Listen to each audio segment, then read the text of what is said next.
Our chairman is absent this evening, so the first item is to vote on a chairman pro tem.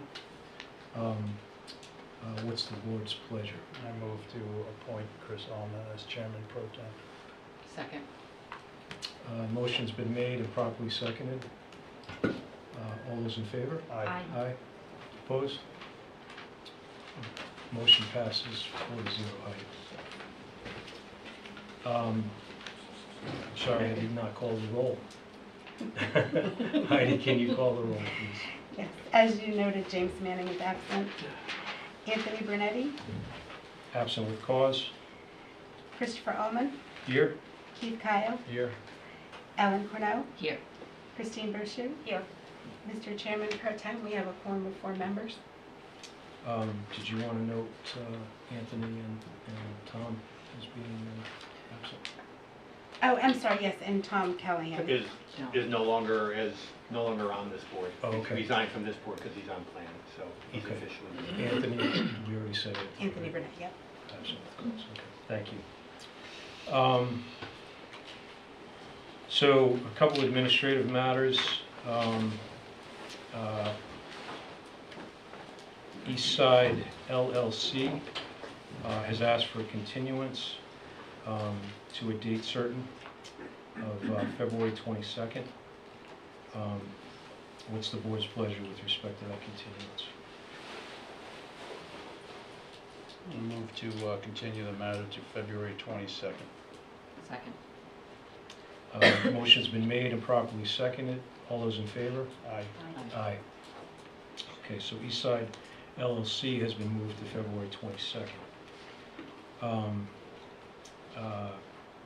We've also had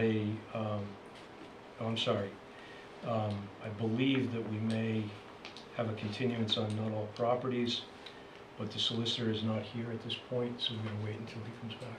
Understood, thank you. So we'll move on to the next matter, which is Kellen LLC, Ocean State Pickleball, Flat P, Lot 284-A and 284-B, 360 South Pier Road.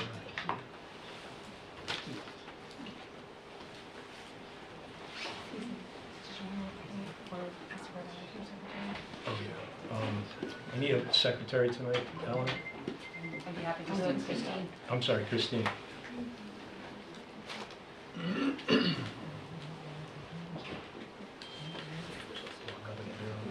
Anybody here on Kellen? Oh, yes.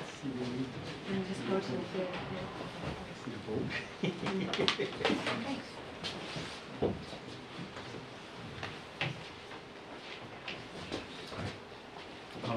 Do you have an attorney representing you?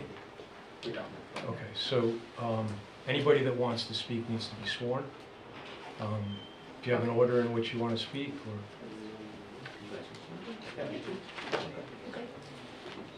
Yeah, probably for both of us. Yep. Okay. Please raise your right hands. Do you solemnly swear that the testimony you're about to give will be the truth, the whole truth, and nothing but the truth? So help you God? I do. Just state your names and spell your last. Andrew Carr, C-A-R-R. Thank you. Kara Biller, B-I-L-L-E-R. Thank you.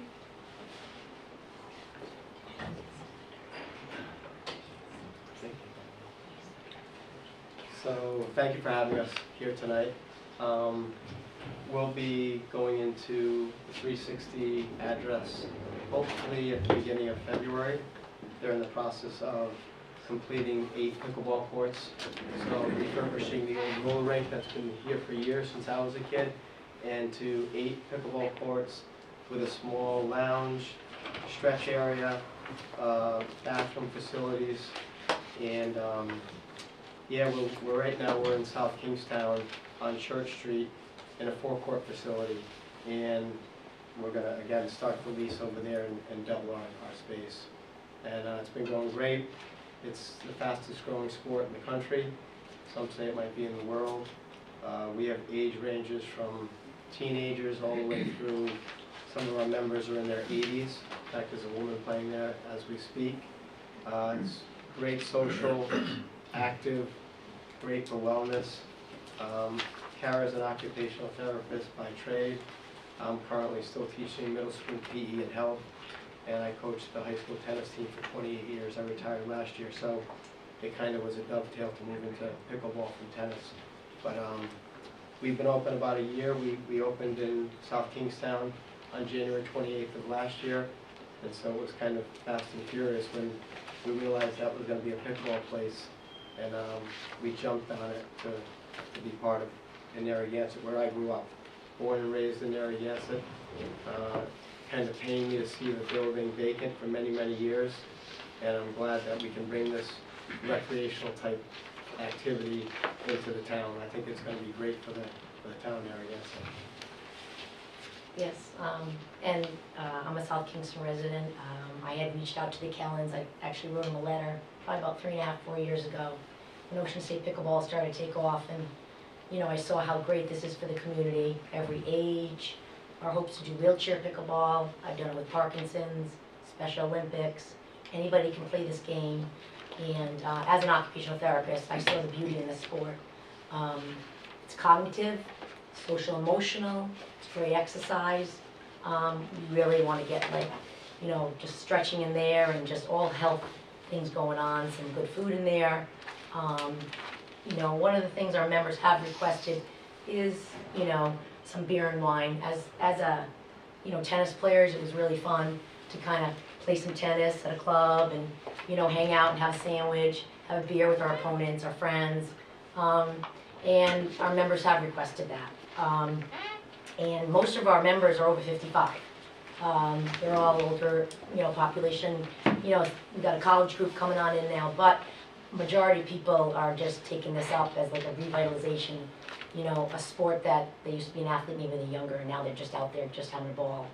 Our intention is not to be any kind of people come off the street and, you know, come and have a drink or anything like that. It's more of an amenity. Ocean State Pickleball was the first indoor club, you know, pretty much in Rhode Island, Massachusetts. A lot of people said pickleball, like you can play that in your driveway, you can play that in the cul-de-sac. But we really believe that this is a real sport, and it brings so many wonderful benefits to the community, and it is successful. We're doing well with the pickleball business, and you know, we just, you know, want to make our members happy. They're now doing pickleball and indoor pickleball in North Kingstown. They're doing it in the mall, probably in the Warwick Mall. They're going to be doing it in Middletown. A little bit more of like a Dave & Buster's kind of idea, like restaurant and more of a cocktail lounge and those kind of things. So we do have competition, and we really do want to retain our members. And we do have a very family style. If you come into our club, people are watching, hanging out, having fun. It's not just all about the sport. So we are going to have competition, and so Andy and I said, you know, if we want to retain our members, keep this going, make us still the best in the Rhode Island, maybe even New England, then this is a nice amenity to have. So, yep, I think that's, you know, that pretty much in a nutshell. Again, it's kind of what our members are saying, but they're all athletes, all very healthy people. So. But I would just reiterate what Karen said. The business is pickleball. It's not a bar or a big party scene. People may come in and play for 2 hours and then have a beer and hang out with their friends and sandwich, and that's kind of what it is. That's what we envision. Our business is pickleball. Can you speak to the design of the bar area and Sure. restaurant? So when you come in the old entrance right off the parking lot across from Adventureland, there'll be the vestibule, and then you come in, and that'll be kind of the check-in area when you first come in. And then the lobby, so this is court 1 right here. There's a pointer. You want to Oh, use this maybe there's a pointer? little- Yeah. Here's the pointer on the stand. Oh. Oh. Perfect. And you can stand off the So when you come in the vestibule, the old, just slide that back, the old entrance, when you come in here, there'll be a check-in area, there's a bathroom up here, and then this will be kind of the lobby lounge area. There's a small kitchen, there'll be a stretch room here. Court 1, there'll be 8 courts. So court 1 goes east-west, and then courts 2 through 7 go north-south, and then court 8 is back on the other side, that'll go east-west too. So the lobby area is this small area here. The bathroom facilities are off to this end, male, female. There's a water filling station, That's the office down there, the utility closet. So most of this area, as you can see, it's pickleball. We'll have barriers in between courts. It's all singles. If you've never played, it's not doubles alleys. It's all you play doubles, but the courts aren't as wide. They're 20 feet wide by 44 feet long, so it's roughly 60 feet from the back wall to behind the baseline, and 30 for extra feet on the side. So to get back to your question, the lounge area is right in this area. There'll be some seating. There's a long fence right here to keep the balls from going in the lobby. But this is our main area. There'll be a small pro shop over here. But that's we tried to utilize all the space that we could when the design came in. So that was the original, the rink was all in here. If you've ever skated there before, they kind of had the skate rentals were over here. There was a little kitchen area where they sold pretzels and popcorn, and the old bathrooms were over there. So that's where, like I said, our current place is 4 courts. It's 10,000 square feet. This is roughly 20,000 square feet. So, Mr. Carr, is this for members only, or what's the deal? So that's a good with question. So we take everyone, but we do have memberships. We have about 400 members right now. And then we have a lot of guest members. People can be a guest member by just signing up on the site, and we have a waiver on the site, and we get information there. But we're gonna cap it out very shortly, because we want to make sure if you're a member, you can get a court, you can get in the league, you can go to drop-ins, and you can play. I mean, we could probably have a lot more members than we currently do, but then it becomes, I don't know, I don't think it works well when it's inefficient like that. So we've kind of monitored the current place, and then as we move over, we'll monitor that, and if we find there's a sweet spot, we'll keep it there. All right, thank you. Sure. And will you be giving up the other location? So we're gonna sublet the current place. A friend of mine's a pastor, so he's bringing his church in there. So, yeah, because we had some build-outs that we did there, so that'll be sublet, and we'll just, once this place is ready, hopefully in a couple weeks, they started the court construction process. We're hoping to move right in, right when we're able to get on the courts. And you indicated that a lot of your members were asking for beer and wine service and things like that, but you are going to be applying for a full liquor license. Does that mean other than beer and wine, right? Other alcohol? No? No. I guess what we were told was that's what it is. It's either a full liquor license. You can't just get beer and wine. Got it. Originally, we thought it was beer, wine, and seltzer, but That's I what we guess wanted. they're the Don't- ones. Yeah. Yeah, so a lot of times, a lot of entities now are applying for full liquor licenses because the canned cocktails, the seltzers, aren't beer and wine. Oh, They, okay. Okay. All right. they then cover alcohol, I don't know, like a Loyal 9, for Oh, instance. But am I wrong to think there's just a beer and wine liquor license? There is. There is, okay. Oh, yeah, there absolutely is, Okay, all but right, that's why I thought, so, that okay. tends to, a lot of entities don't do just beer and wine anymore. Well, Even- that's why I was asking, yes, so, okay. Well, we have to get sworn in to speak. Can we have one of our employees get sworn in too, because she has a little more knowledge on that? That'd be okay? I don't know if I have more knowledge than Yeah, absolutely. Yeah. that. No, I'm not. I'm actually not. She doesn't drink at all. Raise your right hand. Do you solemnly swear that the testimony you're about to give will be the truth, the whole truth, and nothing but the truth, so help you God? Please state your name Yes. and spell your last. It's Michelle Casey, and it's C-A-S-E-Y. Thank you. We were told, came for a special use code, and they said the special use code that we had is for a full beer and wine, and that's what part we fell into by being in building. Is that correct? Yeah, I'll give you more information. So there is a beer and wine provision in the use code, but it's only for existing restaurants. So they're not existing, so the only option they have is for a full liquor license. And you'll be serving food as well? Yes. Yes. Yes.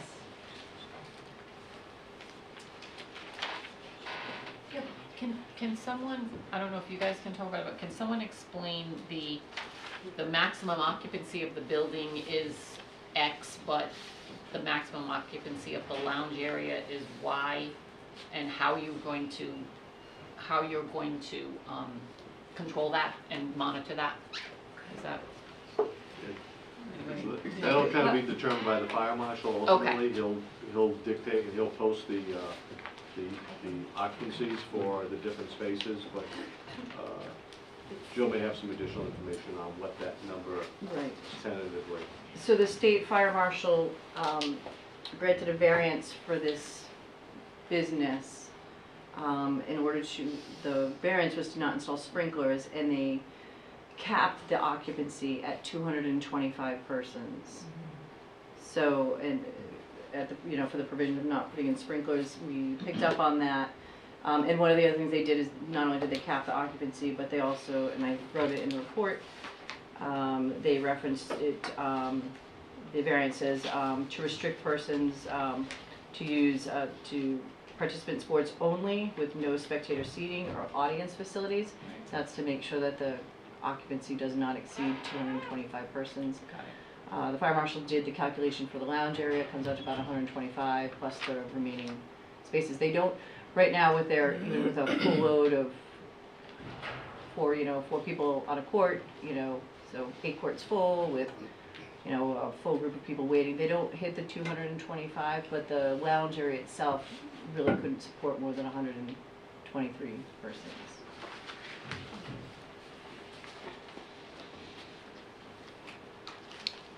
Yeah, only 4 people can play on a court at a time, so sometimes you might play with like a 5th person, they rotate in and out, but realistically, 8 times 4 is 32.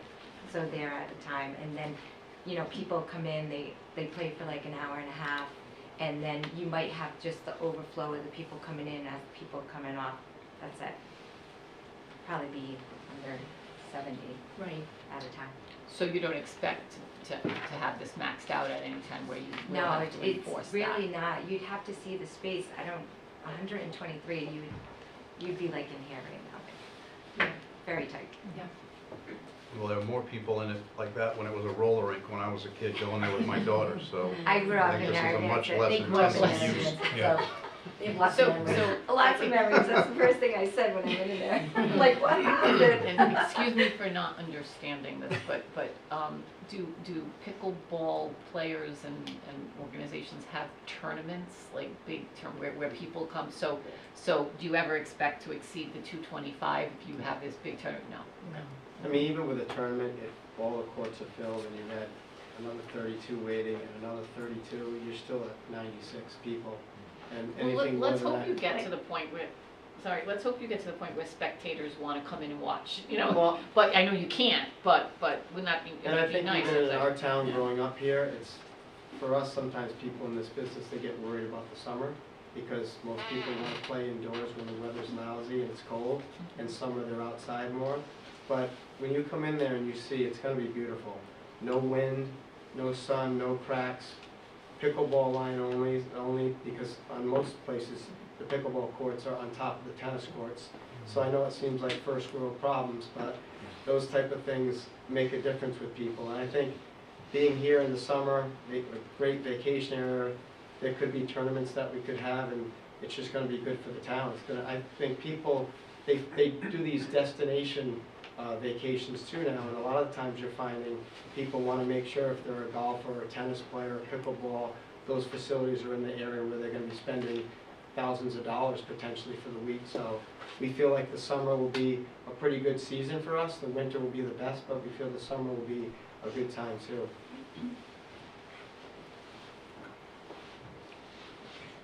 Any other questions from the board?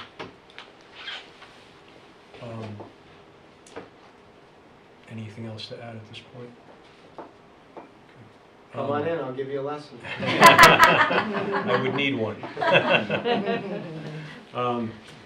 Do we have anybody that would like to speak in favor of this application? We're in favor. Would you We're like abutting property owners. I need you to Oh, I'm be sorry. sworn in if you're going to speak. It would be Yeah. helpful if you do Yes. it. Yeah, Andy, you guys can sit down. Yeah, well, yes, it's- Go ahead. How are you? Please raise your right hand. Do you solemnly swear that the testimony you're about to give will be the truth, the whole truth, and nothing but the truth, so help you God? Please state your name and spell your last. Gary Brady, Spell it. B-R-I-E-R-T-Y. Patrice Briarty, B-R-I-E-R-T-Y. Thank you. We're abutting neighbors. Our property abuts at Narragansett Rubbish Removal, and we have absolutely no problems with them being our neighbors if they have a restaurant and a bar and a wonderful pickleball place. So we vote in favor of that. Thank you. Plus As we an addition. understand, Yeah. one of the biggest problems with pickleball is the noise. So this is inside, which takes care of it. And it's not going to bother our garbage Right. truck. It's true. Thank you. Thank you. Thank you very much. Thank you. Anybody else that would like to speak in favor? Okay. Anyone that's opposed to this application? Okay. No one? Chair would entertain a motion to close the public hearing. Move to close the hearing. Second. Motion's been made and properly seconded. What's the board's pleasure? Got a vote. All those in favor, I'm sorry? Aye. Aye. Opposed? Motion carries 4-0. What's the board's pleasure with respect to Kellen? Chairman, Pro Temps, members of the board, I would make the following findings of fact with respect to Kellen LLC, Tax Assessors Plat P, lots 284A and 284B, located at 360 South Pier Road. I would incorporate into my findings of fact the complete project summary dated December 14, 2023.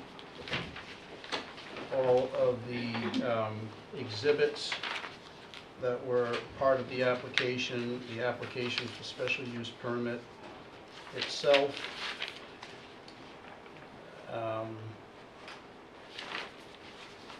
and also testifying here today on behalf of the Ocean State Pickleball, which I understand is, I guess, going to be the lessee to Kellen LLC, if I got that straight. It was Mr. Andrew Carr and Miss Carol, how did you pronounce your last name? Filler? Biller.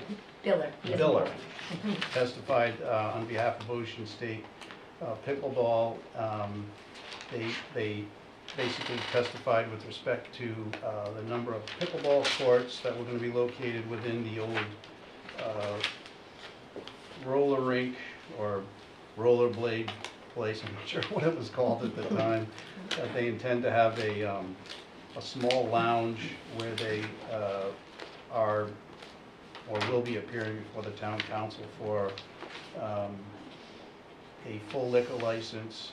They indicated that they have a substantial sum of members, that there's a great need in the community for these pickleball courts, particularly indoors where there's a controlled climate, that the sport and activity itself is something that is needed in the town, that it promotes social, active, physical and mental wellness among its members, that and that they also intend, in some respects, to utilize this facility, at least through Ms. Biller's occupational therapy, to service disabled people in the community and help them with being able to participate in physical activities, which is very important. Also testifying was one of their employees, Michelle Casey, who confirmed some of the information provided by the other two witnesses, and also testifying in favor was Mr. Gary Briarty, did I get that correct? Briarty and Patrice Briarty, who are abutting neighbors, who spoke in support of the application. That concludes my findings of fact. Do we have a second? Second. Motion's been made and properly seconded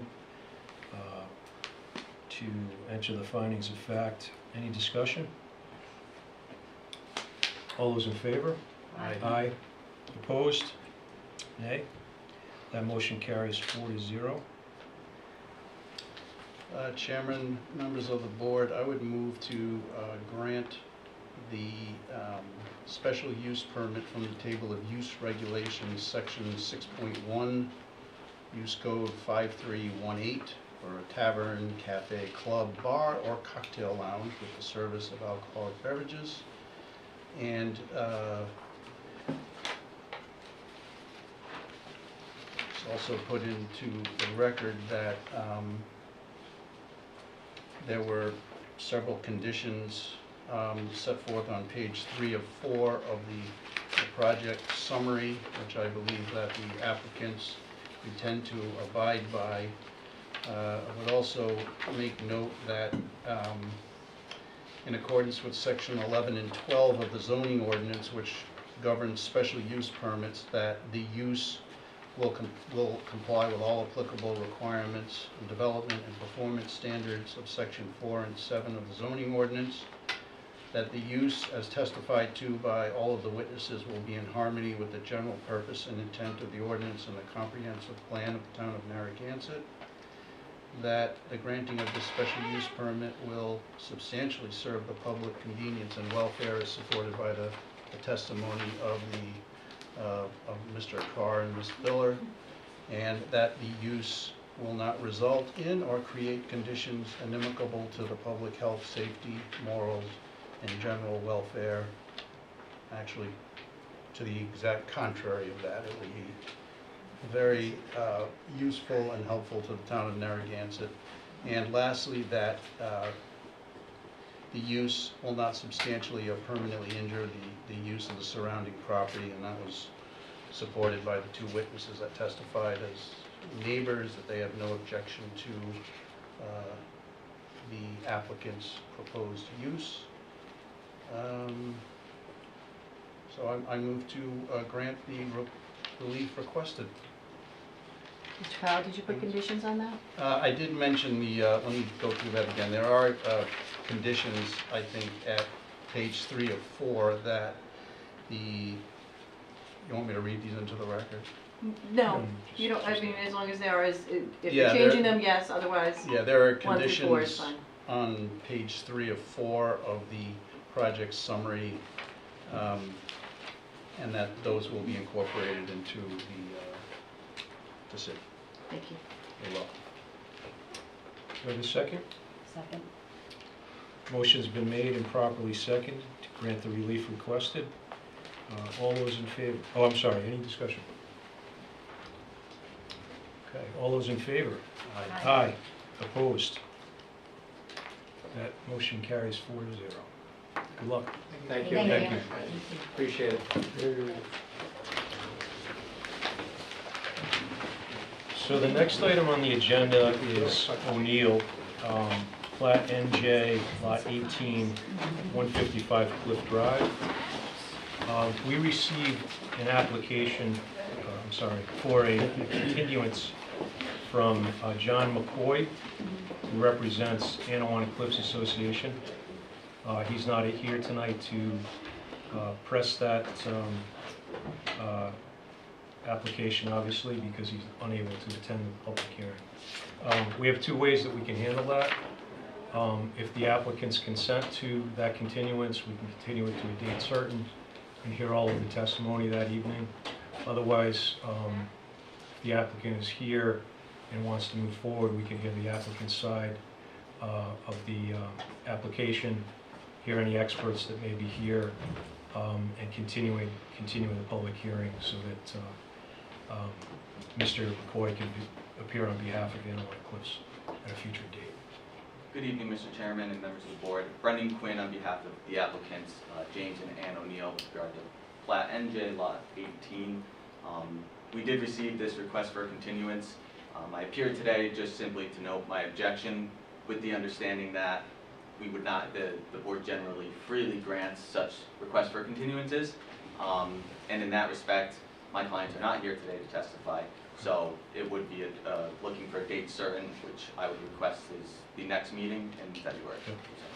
So we'll thank you for that and appreciate your consideration given to counsel for Anawan Cliffs. So the next meeting is February 22nd. We'll entertain a motion to continue O'Neill to February 22nd. Second. All those in favor? Aye. Against? Opposed? That motion carries 4-0. Thank you. Thank you. So folks, if you're here tonight for O'Neill, that's not going to be heard. It will be heard on February 22nd.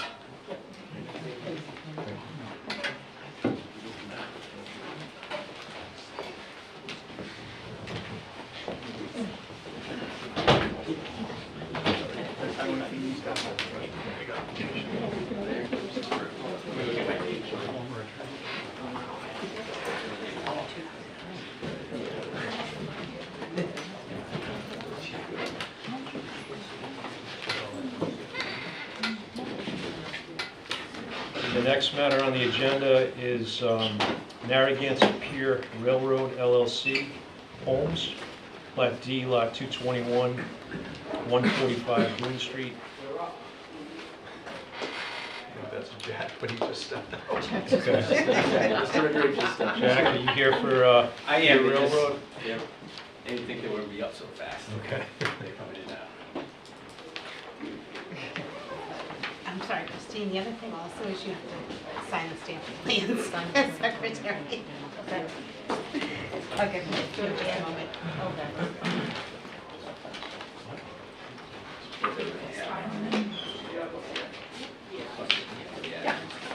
And, yes, I gotta go read this. Jack, all the documents.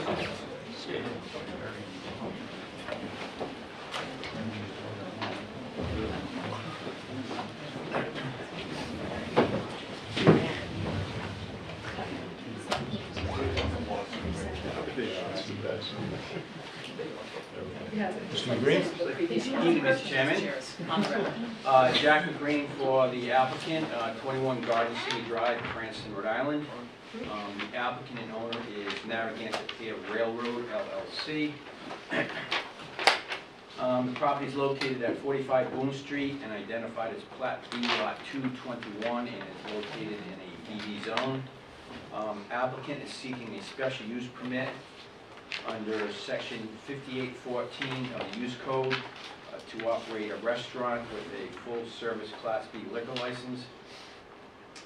As part of the request, the applicant is also seeking a reduction in the parking space requirement of section 7.7 of the zoning ordinance, which is permitted under 7.17 as by special use.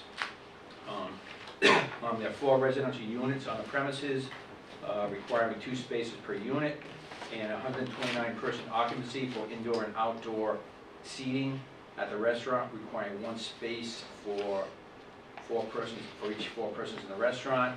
And so the total number of parking spaces required is 41. And we're proposing 26 spaces, and therefore we'll need 15 space relief.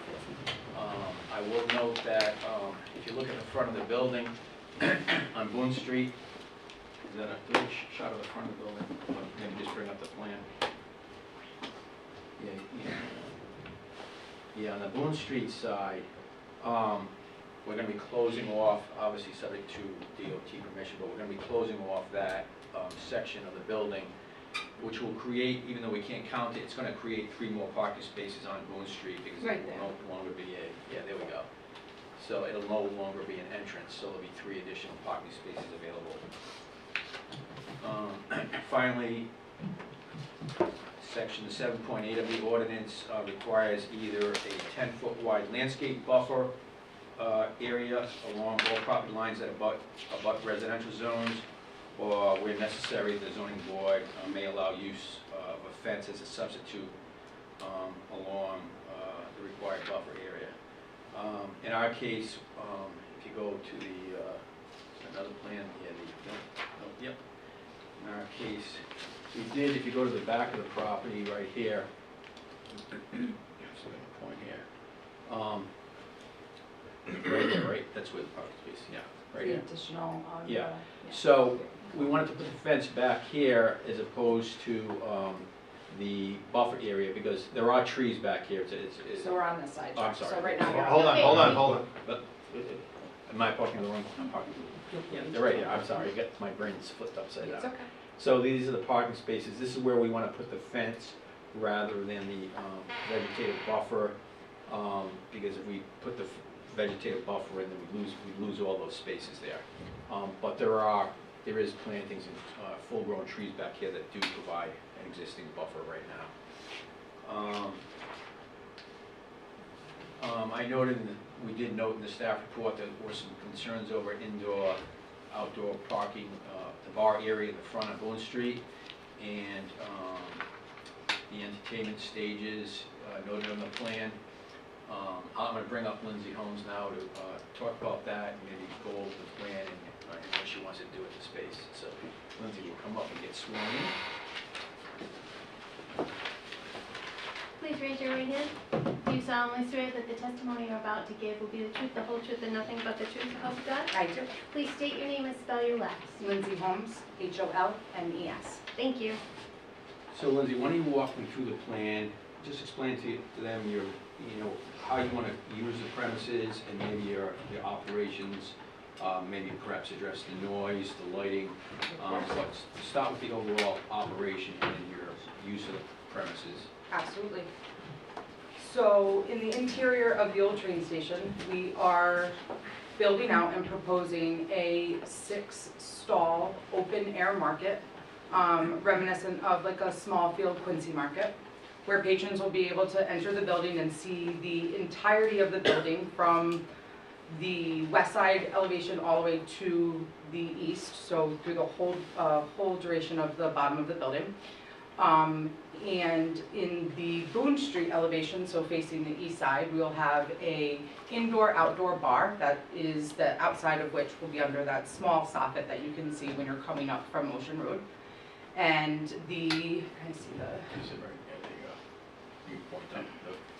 so you would be able to, in the summer months only, you'd be able to sit at this part outside under the soffit, and you would be being served by the same bartender who is serving the interior of the bar as well. And when you're seated in these seats with your back to the water, you can see through the entire building.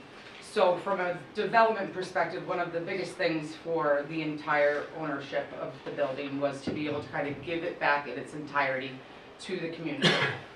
One of the biggest hiccups with that when you're constructing a restaurant is how much space has to kind of go behind the scenes into the back of like a traditional back of the house kitchen. We did not feel it was really giving this building justice, nor all of the community members who are itching to get in there and enjoy the space, if we had such a large portion of the building, hidden to our patrons. So that's what really kind of gave birth to this 6-stall approach that we have here. Now we have 2 of those stalls in this area right here. So this is, again, just to kind of orient, we're on Boone Street here. So this is towards the back of the property where that additional parking lot that Jack was speaking. So when you're in this part, this is the original ticket window, where when you were taking the train way back when, you'd punch your ticket there and you'd get on the tracks that pretty much ran through the back of our patio. So we've also constructed a second bar that we've kind of dubbed as the ticket bar. And this, when you walk in from these main doors right here, it kind of creates like a T path of travel. So you can come in, you can come down through the entirety of the building for food. This is obviously bathrooms, mechanical room. This is actually a handicap ramp, so the entirety of this floor is handicap accessible. And you could also continue on to the back patio. The back patio being that the interior of the market, the flip side of our approach with opening everything up to the community is the lack of seating that we were able to secure year-round because of the space that these open-air stalls would take up. So we've really maximized our use of this rear patio, and we will have heaters, and these are actually built-in booths with tabletop fireplaces to really try to maximize our season out there. One of the beautiful things about this building is that really wide soffit that hangs out from the building and really kind of shelters the patio, shelters our outdoor space, hoping that we can kind of extend our dining seasons. And in the front, we have, again, with that big sidewalk that kind of faces, you know, kind of up Boone Street, we have the same luxury of that nice overhang, so we are proposing some outdoor seating in the front as well. One thing through our, you know, work with different town officials and different, you know, kind of brains around that we kind of came up, which I know is probably a little weird for you guys to see a winter and a summer seating plan. But what we did do is we kind of wanted to show you guys what it would look like in the summer versus what it would look like in the winter. One of our biggest changes on the interior is that we've constructed 2 of these stalls to be what we're referring to as convertible stalls. So they meet all of your DOH requirements, but they're best suited for like a grab-and-go salad or like a sushi station, something that doesn't take up a big footprint and can be easily deconstructed over a couple of hours in the off-season. Still allowing these 4 stalls to operate and actually absorb the other offerings that those convertible stalls were offering in our summer months. Taking down those 2 convertible stalls allows us to kind of capture some of this interior seating that we're losing to the colder winter months. So that's kind of why you will see the 2 sets of plans kicking around. Because we were removing those 2 stalls and in essence bringing outside tables in, you'll see that our variance numbers from winter to summer are pretty much the same. So we kind of did all of these, you know, plans and these differences, and at the end of the day, our parking burden was unchanged. So that's why we are going with this 15-spot variance rather than throwing 2 different numbers at you, which wouldn't seem to make too much sense. From another kind of thing that has changed as we went, could we see this same schematic, but it's, the plan has, yeah, from that one, thank you so much. So one of the concerns that not only did we have as building owners, but we have as business owners as well, was this seemingly vulnerable spot that is kind of running right alongside Boone Street. Like Jack spoke about, we are working hard to get those 3 spots back, but also one of the things that we did to, or that we're proposing to do, is as it stands right now, we have a split rail fence there that we have pivoted on out of, you know, some caution and some feedback from the town.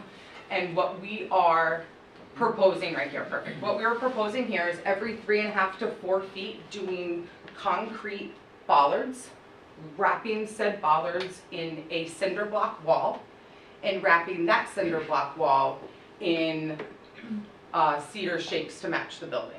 It'll also have an 18-inch plantable top for year-round flowers, and it will be capped with time period lamp posts for illumination on that part of the building. We share in concerns with safety on that street. We have actually removed seating from that area and are just proposing that being a waiting area for those that are looking to either grab a seat at the exterior bar, grab a table along the back patio. But another thing that we did not want to do is we didn't want to have any vulnerable openings here. So this wall will be, this will not be an entry or an exit into the restaurant exterior dining areas. Not only that, we are also proposing a kind of like hostess / security post right here, which will allow, so we're kind of down here now, which will, we're kind of down, got me on my toes now. We're kind of, where are we? Oh, right here. A little security / hostess post, which will actually help shore up our alcohol control plan, not allow anybody to kind of come and go on that path right there. Once we start getting into kind of the nuts and the bolts of our alcohol control plan and our just approach operationally, we are working with two different, I would call them just technologies, I guess, that we're hoping will alleviate some concerns that I think we all share as community members. One of which is called Noise Aware. It's actually a surveillance system that we piloted at the Surf Shack on 83 Gansett Ave and has proven to be very, very beneficial there. I equate it to like an ADT but for noise. So you can place these monitors on the perimeter of your building. You can place them actually wherever you want. And they alert management when noise is approaching a certain decibel, when it's at a certain decibel, or when it exceeds a certain decibel. And you can intervene and make operational changes as you go. We think, being that we do have residential neighbors, that we want to be very mindful of that. We also, as Jack mentioned, have 4 residential units that will be rented out for short-term rentals. So we have a lot of motivation to control sound just in our own business model, just similar to the Surf Shack. The second technology that is not being utilized nearly as much as it should is something that's called patron scan. So it's tantamount to like an ID scanner at an airport. So it's a next level of security against any kind of false IDs. I think one thing that is challenging as we continue to grow with technology in, you know, the restaurant industry and a lot of industries is trying to stay on top of a lot of these changing hacks, so to speak. So, you know, in order to make it that much harder for someone to try to pass off a fake ID, we have this software at our disposal, which will really help mitigate that. And I think it's also just used as a deterrent because this, you know, news of that goes around and nobody's going to try to get through your doors with any kind of fake IDs. I feel like any alcohol control plan that's not really taking underage drinking by the horns, particularly in a college community, is just not worth its weight. So it's something as a team that we are hell-bent on deterring. I think for the most part, our alcohol control plan is pretty industry standard across the board. I think things like signage, barriers on exterior walkways, ample staff to secure, making sure that your bartenders are not over-serving, that's first and foremost. The nuts and bolts of our alcohol control plan are pretty much industry standard as well. Can you talk about the indoor and outdoor music? Yes, absolutely. So, one thing that we were not able to attain at the Surf Shack was outdoor music. I think it is a huge draw around here. My wife, for those that don't know, Christina Holmes, is a recording artist and internationally tours. So music is near and dear to us. Live music we think is a great draw in town. We think it's something that kind of spans all demographics, and I think it's something that, if done responsibly, is a very big draw to town. I think when it comes to hours of operations, when it comes to decibel monitoring, and when it comes to how your music is being piped, I think all of those things you kind of live and die with the success of your music. So with where we, I can see it here, yeah. So we have 2 different approaches, again, with the seasonality plan. So Memorial to Labor Day, outside music 7 days a week. Not that we necessarily are planning on having music 7 days a week, but with the availability and scheduling of different musicians, we would like the flexibility of it being an option 7 days a week. And then, so for outside music in those summer months, you will see this stage designated right here. It's kind of highlighting this ticket window, and it's kind of a nice little, it's kind of nestled back a little bit here. And it is also up against, this is where 2 sections of fence meet. So it's a really great way to kind of direct acoustics away from our neighbors, and also highlights that lovely part of that ticket window right there. From a winter perspective, so in the off season, inside only 7 days a week. Again, just the option of 7 days a week, not necessarily saying that's something that we even want to absorb. But the stage is actually constructed within the ticket window. So it's built up on this platform, and it allows none of our interior square footage to get gobbled up by that stage. I'm sure we've all been to different, you know, bars in town when they have live music. It takes a lot of the walking around room and a lot of the standing room, or in our case, it would have to end up disrupting seating areas. So we've kind of constructed it so it's, again, a little out of the way over there, but yet still highlighted and a good viewpoint for everybody to see. We've been working with South County Audio Video for all of our sound and our TVs and our security cameras, and we really do have state-of-the-art technology here. Again, blessing with having a recording artist on the team, where we've been able to create a lot of different zones so we can control the sound, you know, more readily than the next guy. Being able to turn down the exterior music on the back patio when necessary, and be able to really target into all of these zones, really with just an app that management will have access to. So I feel like we have a lot of experience, both obviously music and in the restaurant industry, that we feel very, very comfortable. We've been working at this for a long time. Anybody that lives in Narragansett has been driving by that building. We've been at this for years. So we really have tried to give this attention to detail. I'm born and raised here. I'm a mother of 5. I've got kids in every single solitary school in Gansett.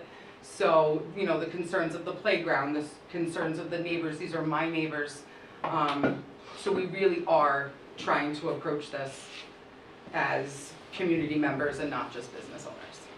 We just bring up the lighting plan. So as Jack alluded, that exterior run of parking, as Jack said, we are asking for that relief back there. Unfortunately, we worked for probably, I would say, nearly 6 months in trying to come up with some kind of turning radius where we would be able to even respect it on one side, but the math just says if we do not get that setback relief there, that we would lose that 11 spots of parking, which we know, again, you know, working on Boone Street and living in Narragansett, that parking is it's a hot button issue right now. So we're really hopeful that we can work together to maximize the parking that we do have available to us there. Beautiful 7-foot fence constructed. We gave the neighbors the pretty side, as we call in construction. I'm not sure if it's on Can you here. bring up that photo I used down? I think that's of the exterior lighting. I don't know if that's of the back lot. Show. No, I don't think so. That's back patio. Oh, yeah, so, yeah, but the fence we were talking about. Yeah, so this is the back patio, yeah, so this is a different graphic, but this is where that stage I was saying was going to go, so you can see it's kind of at that 90-degree fence right there. We really do have a lot of targeted downlighting, again, being respectful of our neighbors, and we've been working with Omni Electric to really maximize the safety of our lighting, and really to max out the foot candles that we can provide with our lighting without being obtrusive to our neighbors. So we're at a pretty hefty cost putting a lot of these shields on all of our lights, a lot of diffusers, and then doing as much of this kind of low lighting that we can that still provides good light without really being a nuisance to our neighbors. If you want to pull up that lighting plan that we were originally looking at on the back fence right here. So again, these 3 lights will be on the interior of the fence on that back stretch. Again, down lights, they kind of, I love this graphic, it kind of shows you what it would be looking like. They're all dimmable. They can be either on photo cells, they can be at timers, we can override them on our management app. And then we have another one right here. And then we will have one on the interior that will just be motion based for when staff is taking out trash. So this back stretch is really, I think it's really crucial to just the load of parking on Boone and the surrounding areas. In absence of these kind of 4 green spots right here, all of the lighting that we have is existing. It has been up for quite some time. Again, no problems with it. It's on a photo cell, so when it gets dark, they turn on. When the sun comes up, they go off. There's been no complaints from any neighbors, and doesn't seem like our existing lighting is going to be causing any problems. Address hours of operation. Hours of operation, yes. So we are looking to be open 10 a.m. to 1 a.m. 7 days a week. I think that's important to be able to give ourselves operational flexibility to close earlier if certain, days seem to be slower. One thing that we really wanted to focus in, because a lot of us are restaurant industry people, but also we have a lot of friends who are police officers, we have a lot of friends who are nurses and doctors and firefighters who sometimes don't get out of work until 11 o'clock at night. If I keep you here for much longer, we're not going to be able to go out for anywhere for dinner at 8 o'clock.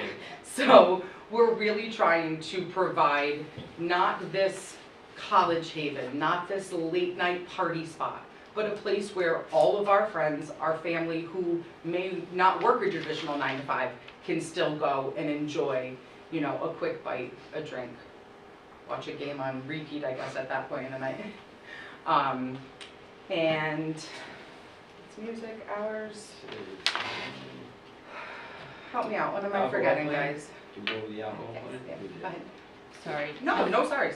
Does operating hours equate to music hours? No, no. So What- what we wanted to do, because I do feel for us it was more days of the week flexibility. We're not looking to have music late night. So we were really looking for kind of a meeting of the minds, a give and take, kind of like an open conversation of what those hours can look like. And also kind of getting your feedback of when does it start to become a problem? Where are other restaurants successful with their hours of operation? So we're flexible on that. We're looking for kind of feedback on that. I think it's kind of more the days of the week flexibility. Yeah. I think if everybody does Friday, Saturday, then we're out of musicians. Yeah, I was gonna ask if you were open to, limiting music to a certain cutoff hour. Oh, absolutely, absolutely. I think that's something that's necessary operationally. I think that's something that's necessary just for people that are also there dining. When you walk in and it's a surprise band and you're trying to have a quiet dinner, it can be bothersome.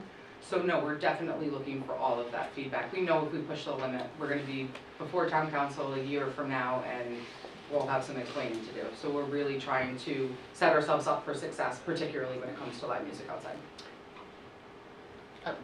I'll let you finish and then, 'cause Oh, I no, have go 1,000 ahead. questions. No, go ahead. Fire away. Honestly, I have nothing else. I could talk about this business model for days. So please just direct me with what else you guys kind of need from me.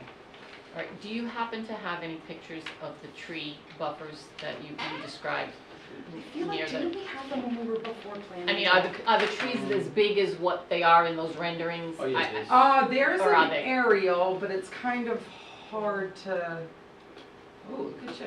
I wish it's there were hard because leaves we're on there. looking down, you can't really see, I mean, you can see like the branches of it, but this aerial view is not so helpful. This is the back right here, right? That's the, yeah, so that's the Yeah. back for the patio, and then So that's there's the a back fence parking lot. there, Yep, there's a fence on The there. fence, okay. fence, then you're putting Yes, so I guess that's twofold, yes, so in here, we're supposed to have a 10-foot setback, let me clarify. We're supposed to have a 10-foot setback for this entire south elevation. What we did is we actually have a jog in the fence right now. On the back patio, because construction timelines dictated that I got this patio done before I met with you folks. So what I did is I constructed the cedar fence that has been up for quite some time on this back patio, 10 feet in from my property line. So heaven forbid I didn't get any relief there, I could give you 10 feet of evergreens. Through working with Kevin Tuttle at Fire and Wayne at Building, it was told to us that we had to have 2 exterior fire egresses in that back part of the fence. My question was, well, I can't give you a fire egress if I have to maintain a 10-foot buffer. So I actually need a 3-foot 6-inch buffer relief on the patio side, just for that fire egress. Just in the case of a fire, I can get people that are in my back patio outside, so right here.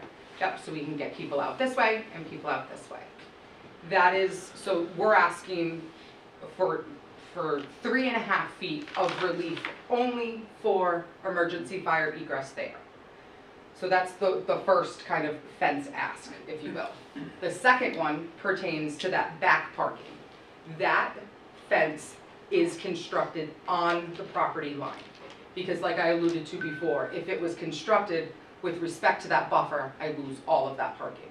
So it was kind of one of those hope and a prayer that fence was constructed, knowing that if I don't get the relief, I have to take it down. But that's where that mature existing trees really come into play.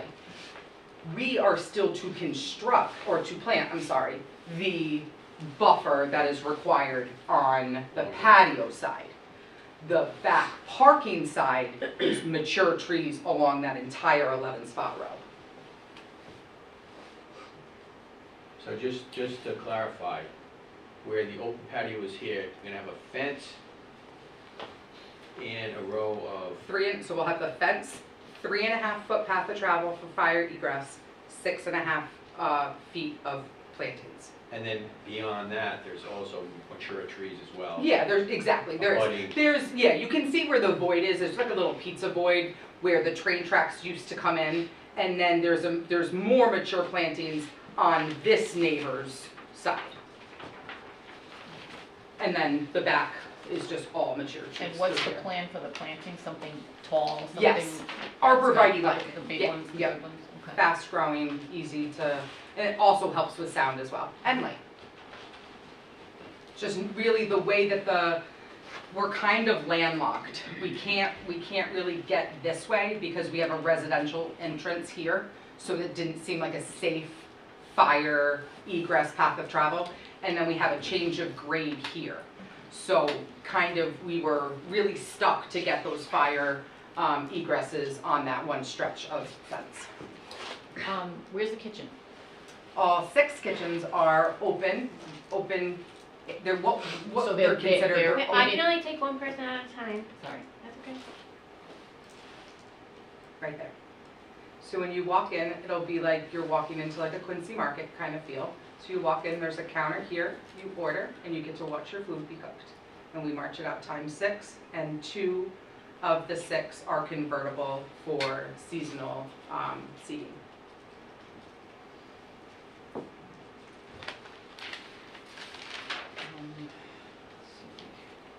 You said that the residential units are temporary. Yes. I mean, the residential units are for short-term rentals. Correct. What are you thinking for short-term rentals? Airbnb-ish or? Yes, Airbnb-ish, exactly. I was shocked when we bought the building and we realized how many year-round short-term rentals are still required around here. I think it's because there's such a lack of hotel rooms. So that was our thing. Was another thing that was asked of us on the planning board is to designate residential parking. So you will also see that designated on the new set of plans as well. Can you bring up the site plan again? Yeah, I think it's... Yep, right here. We've got 5 here, and we've got 3 here, because our residential entrances are kind of split. And then the handicap, we wanted to point those out as well. As close to the Right door there. as I can get. Could you explain how you said you lost 3 spots on Boone? No, what does that mean? So, do you remember before my team bought the building, how that was the wash tub? And you actually used to be able to pull your car like up, facing the building. So there was a curb cut there. I think super, super dangerous, plus I have a beautiful patio there now. So, right here. So, this right now, there's no street parking. So, we are working, man right here is gonna help me pilot that, working to get a curb cut back so we can have pretty much giving the town back 3 parking spots there. We don't need it for what it was previously used for. That's just kind of I know that we can't count those spots because A, they're not currently there right now, but it's kind of like this good faith give back that we want to get that curb cut fixed again so we can have some more parking spots right there. So, and at the street park? Yes, Street park, yes, okay. yeah.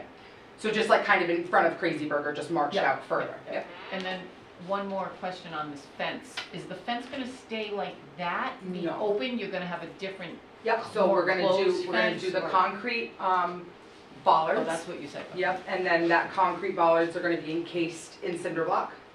Those cinder blocks are gonna be wrapped in cedar shapes. So it will look like, almost like a cedar wall, but it will be, yeah, almost like that, but it will be, everybody will be safe, put it that way.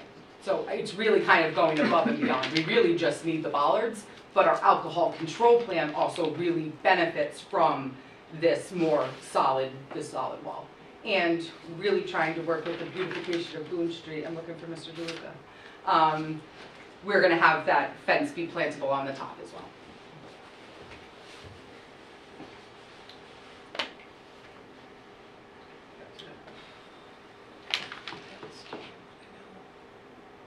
I'm 2 streets back from this. Oh, I love Well, I love the activity. Thank I you. mean, but I can't imagine everybody does, will. No, and I think it's hard. I think change is hard. I think we Yeah. learn that as we try to kind Yeah. of revitalize and Yeah. develop.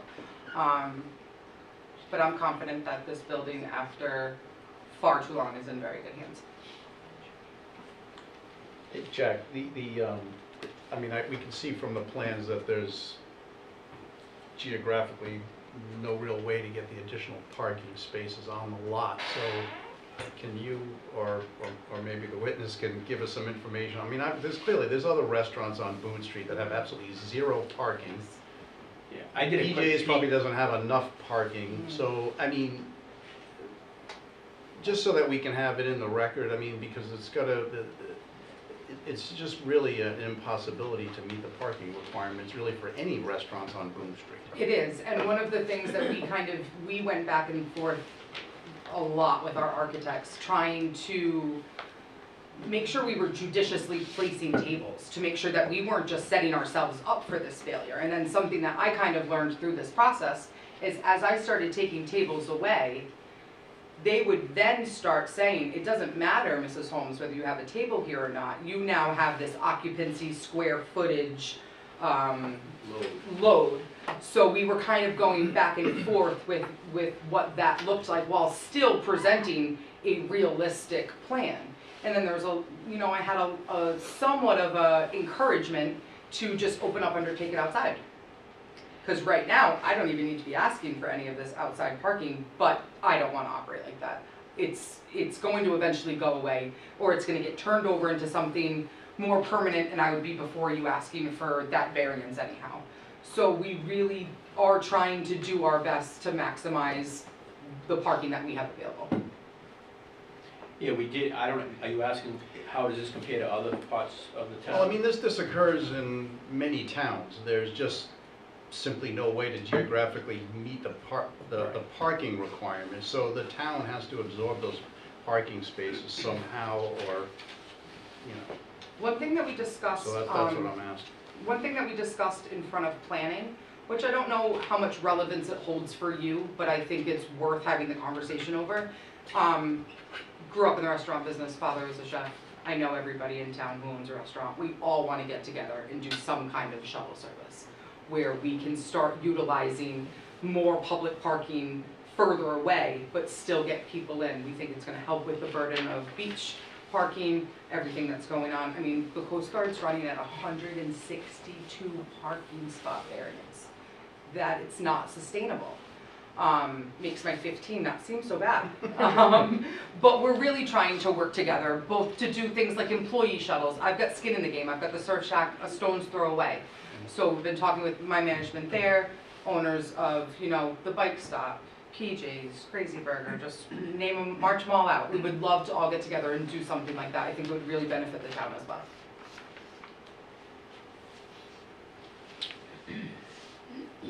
Lindsay, you addressed the noise and the patron identification. Yes. And a couple possible solutions for that you're looking at. Yeah. The planning board suggested that we add conditions with respect to both of those I'm issues. completely You're on okay- board. you're okay with that? The same thing happened for us at the Surf Shack, and that was something that I was a little bit more nervous then because I didn't really have the technology up and running. We had it, but we weren't operational.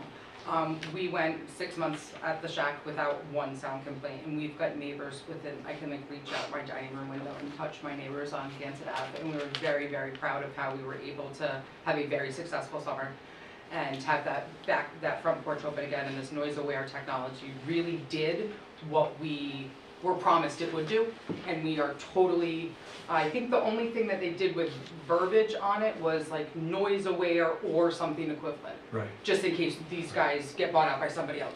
The same thing with, excuse me, with Patron Scan. Patron Scan has a couple of more options as far as competitors, so I'm again more comfortable, I'd be equally as comfortable with Patron Scan or something analogous, because I think that there are actually more options for that ID scanner, and I think that's something that's gonna boom a little bit more. I'm also hoping that the Noise Aware does, because they don't really have any competitors right now. Okay, thanks. So Jack, let me just get back to it, maybe Lindsay too, either one of you can answer, but in addition to the normal standards that we have to find for a special use permit, when it comes to these parking special use permits, we need to address 2 additional prongs, so to speak, of the test, and those are, I'll read them to you, so under sections. A and B on the last Yeah, page. you see that, 7.17, so if you can address A and B, that would be. Yeah, I'll just read it to Linda. Based on the projected use and level of activity for a given development proposal, strict application of the parking and/or loading requirements would be excessive. I would add after that, based on the location of the building within the town on Boone Street, as opposed to next to a residential, a solid residential neighborhood. This is more commercial than residential. I also want to throw a question out that kind of just came up to me, and I don't know what my burden as an owner is. I know that the code states that I have to have 2 parking spots for every one of those residential units. As I'm drafting these short-term leases, is there any, do I have to turn around and say, these tenants get 2 parking spots? I don't, You have a seems- very able-bodied lawyer standing right next to you, so I don't it know, may 'cause be. You're a lawyer, Cal. I'm not here. No, I just, and I'm not, I'll answer the question. I'm not trying to put Wait a anybody on minute, this. hold on. I'll answer the question. Well, first of all, you can tell your tenant whatever you want. The town requires a certain number of spaces, but you could tell a tenant, we're only gonna allow 1 car, Yeah. and therefore only 1 parking space. And not that I can reduce my ask because of what the codes are directing me, but again, this is kind of that operational gray area that maybe on these busy weekends, I'm telling these guests they're getting 1 spot. So again, really trying to maximize and shuffling around where we can with those kind of residential to restaurant parking spots is something that we would be willing to look into as well.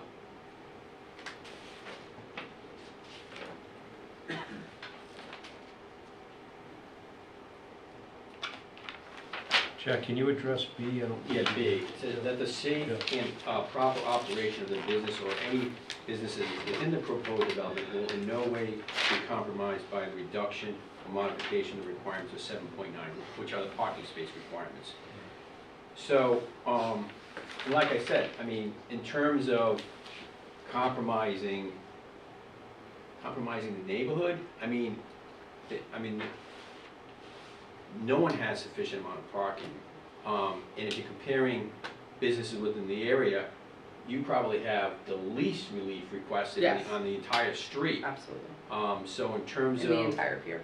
Yeah, so in terms of the adverse impact on Boone Street, it's probably, does it have an adverse impact? Sure, every single parking space will be great, but just based on the surrounding area, I don't think it's compromising on the area any more than any other business along Broad Street.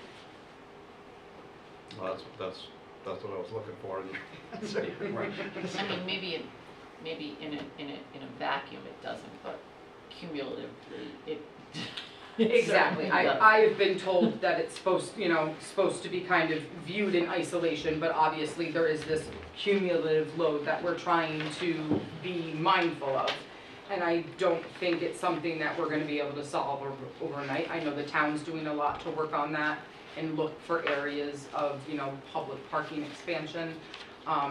We as business owners really want to work with some kind of, like I alluded to, shuttle or trolley service, which just I think would really help a lot of businesses just get more people through the doors, because they see that line on the wall and they don't want to try to get into the Coast Guard house. They don't want to try to get into Seacraft, and then that all just shifts to us as well. So it's something that we're very mindful of, and something that we are trying to kind of brainstorm and problem solve moving forward.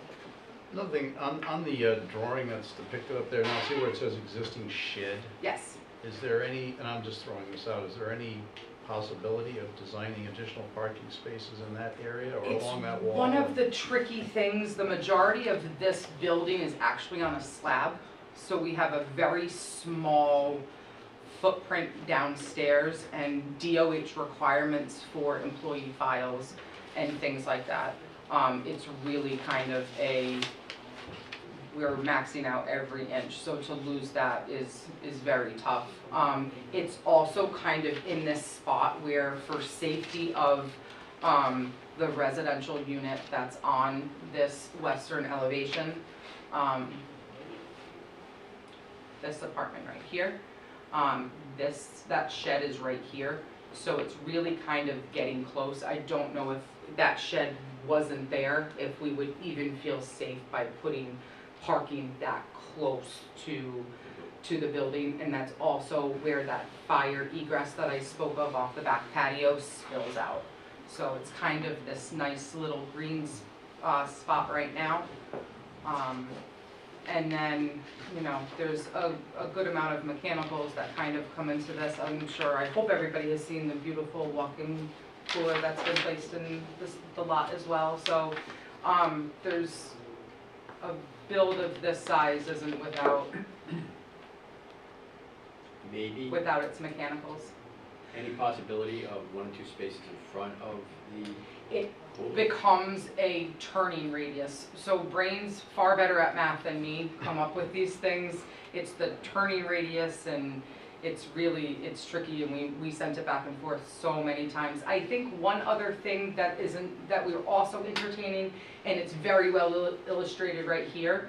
You see how far back these parking spots are? Right. We remember when we kicked around an idea of if we did some kind of valet, what it would look like if we could kind of do maybe like 3 rows of 3 here. But it's hard when you're permanently placing them and trying to maximize your parking. I think that again becomes more of like an operational, how you use your lot kind of thing. But again, might end up being the type of thing that we could squeeze a spot or 2 there.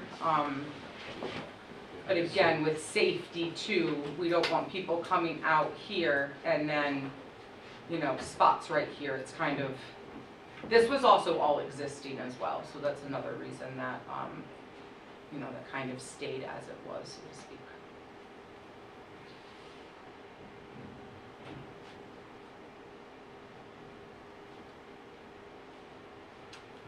Hi, this may not be a question for you, but does someone have any knowledge of what the parking restrictions are on Boone and Rodman?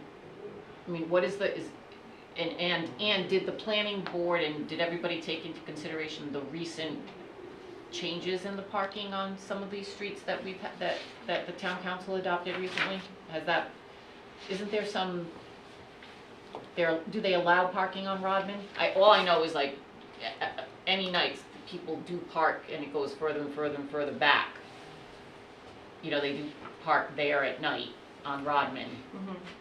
No, so the short answer is this, Corno, that on-street parking wouldn't help to offset their their specialties. I'm trying to think of the impact to the neighborhood if this is as successful as we want it to be for you, that we have, that's a lot of people, where they're gonna end up, where do people who cannot find a spot in this lot park?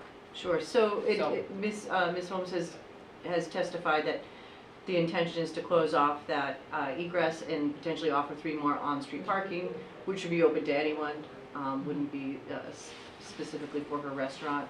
There has been talk in the past, in pretty recent past, not years ago past, about doing other parking arrangements with the park area, but none of that's come to fruition, to my knowledge. Now, Mr. DeLuca could probably answer better, but to my knowledge, Didn't the no, town nothing's council come to just fruition. restrict to like 3-hour minimums or something like that on some of those streets? Some of those streets then didn't have.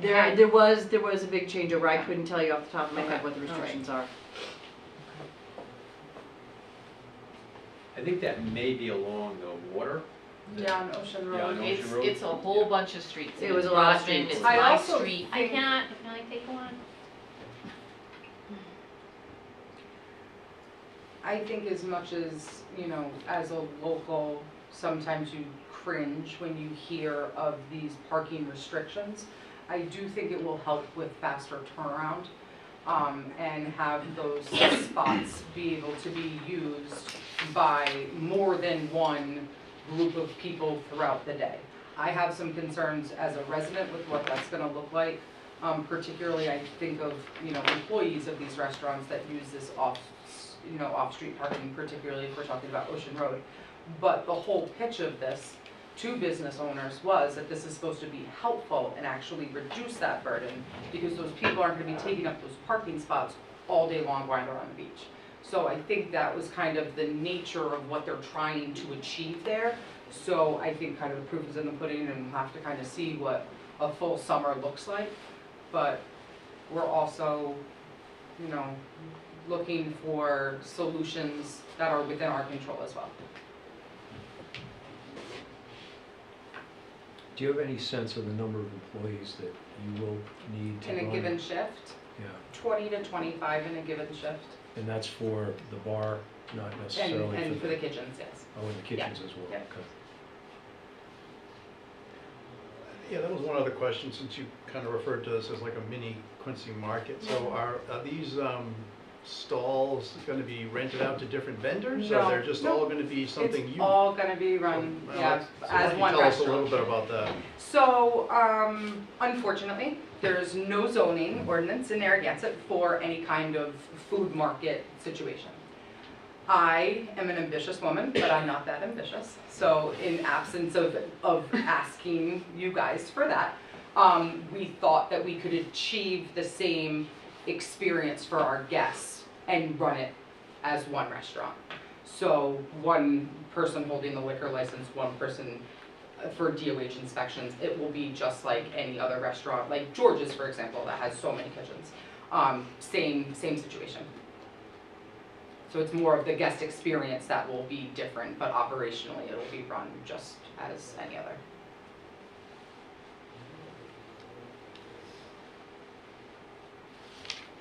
So you'll have 2 full bars, and the west bar, there'll be a winter stage behind it? Yes. How big are the stages? It's small. It's designed for like a single musician. I don't have, I actually, yeah, you can get a pretty good handle on it. So the bartenders would be back there? Correct. And then this, But in the winter, we kind of, we drop a station, so to speak. So whereas in the summer, we're kind of moving and shaking in here, we will not have to be interfering, so to speak, with that musician. so you're doing service out those windows for the patio? That's just a pickup, yes. So if you order a drink in here, you can pick it up outside. But there's no bar stools or anything out there trying to pay homage to that ticket limit. I'm a history nerd. Yeah. And then the outside stage, that's just as wide as the patio is? Yes, yep. And the reason that they're kind of both right here too, just to give you kind of a little insider, our main trunk of our AV equipment comes in right here, so it was very easy to get our AV out to both of those spots.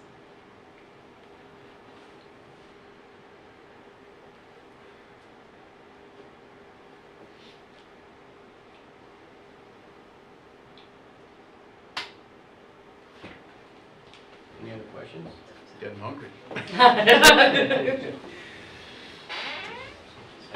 Concludes our presentation. Thanks. Is there anybody in the audience that would like to speak in favor of this project? I would like to speak in favor of it, but I don't know, can I? Kind of part of it? Please stand up and I just want you just need to be sworn. Please raise your right hand.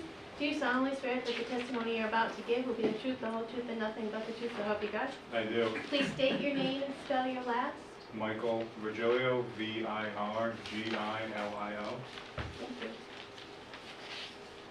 you. I support the project, that's obvious. I hope so. But I've been living on Boone Street for 3 years, and I walk back and forth almost every night. My kids are super close there. So I've never seen any kind of parking problem on Boone Street. It seems awfully desolate every day, every night. I mean, but PJ's comes in, they park for a few hours, and but that's it. I just wanted to comment. I support the project, and I am there every day for 3 years. My kids even want to charge for parking there, and in 3 years we haven't had an opportunity to do that. I think there was one time when I think on the festival or something, a music festival, they had a couple people that were willing to pay $5 or $10, but I mean, we just, in 3 years, I've never seen a parking problem there. And I support more parking. I hope it brings more people, but that's all I got. Thank you. Appreciate your support. Anybody else that would like to speak in favor?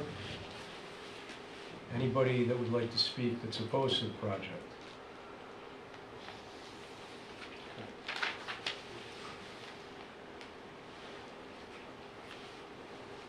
Chair would entertain a motion to close the public hearing. Move to close the hearing. Second? Motion's been made and properly seconded to close the public hearing. Any discussion? All those in favor? Aye. Opposed? That motion carries 4-0. What's the board's pleasure? Chairman, members of the board, with respect to project summary, Narragansett Pier Railroad LLC, tax assessors plat B, lot 221, the location is 145 Boone Street.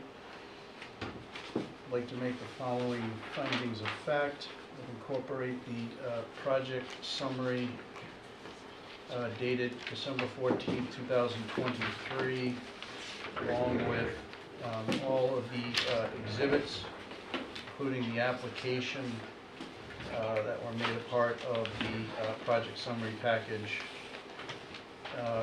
testifying, I strike that the applicant had their attorney, Jack McGreen, present, who provided some background information regarding the project.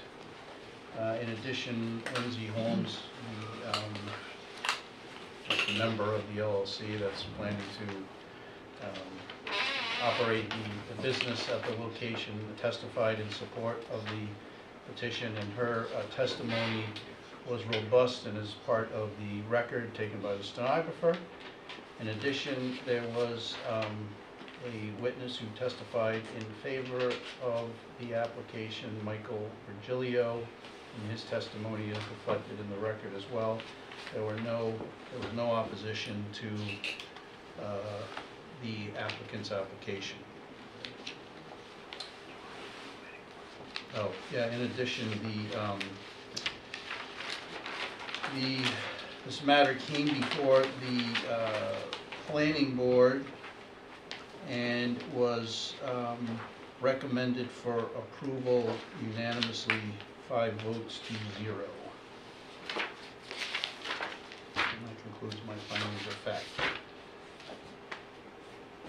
Do I have a second? Motion Mr. Chairman, if I just make, for the findings of fact, for finding of fact A, the applicant had submitted plans after the report went to you, so I just would like finding of fact A to reference the plans that you've received. So you received them, but you received them after tonight. Okay. Correct. So finding of fact A, the project should be reflected on this, the site plan completed by Hercworks dated January 1st, 2024. And the code plan completed by Hercworks dated January 1st, 2024. Okay,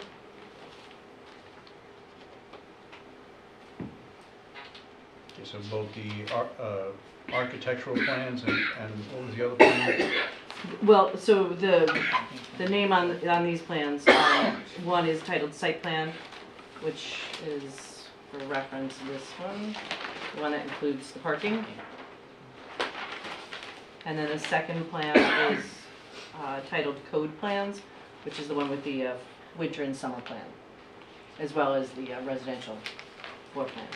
I'll amend my findings of fact to include the revised site plan and code plans, both dated January 1st, 2024.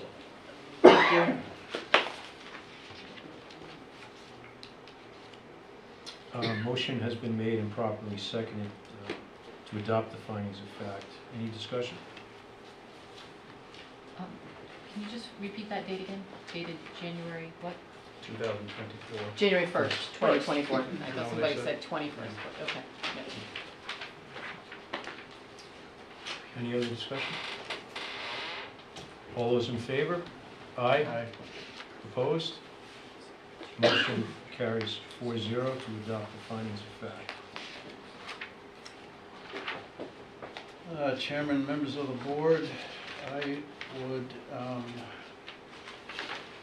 move to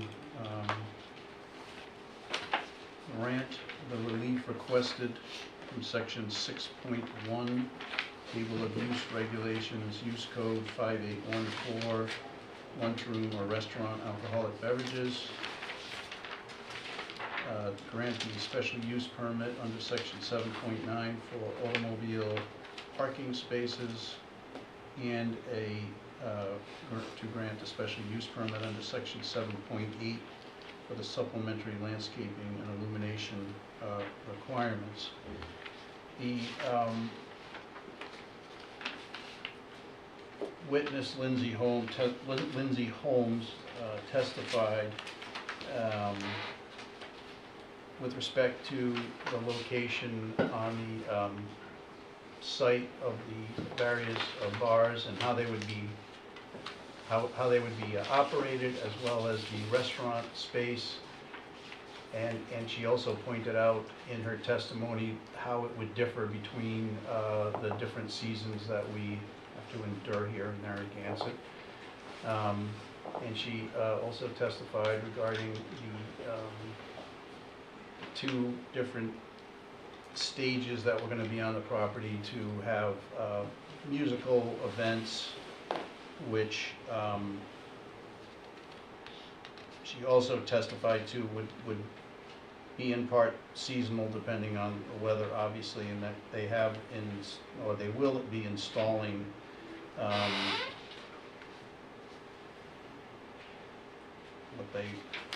trying to find the term that she used. Hold on a minute. Yeah, there was like a noise monitoring device that will be monitoring the decibels of noise. And as I recall, Ms. Holmes was also before us with regard to the surf shack and testified that those would be installed there, and they were, and there haven't been apparently any concerns from neighbors and the like. So hopefully that monitoring system will allow them to monitor the noise level. In addition, there was testimony that they're incentivized to monitor this noise level because they will have 4 Airbnb rental units, and the noise would have to be monitored for their guests' experience.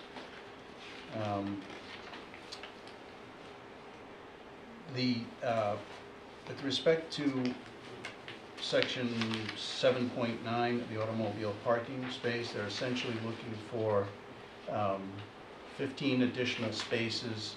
There was testimony that I'll reference, although it doesn't necessarily affect these spaces, but that part of the construction of this building, when complete, will provide 3 more spaces out on the public street. And given the geographical configuration of this property, and in fact just the entire area, there's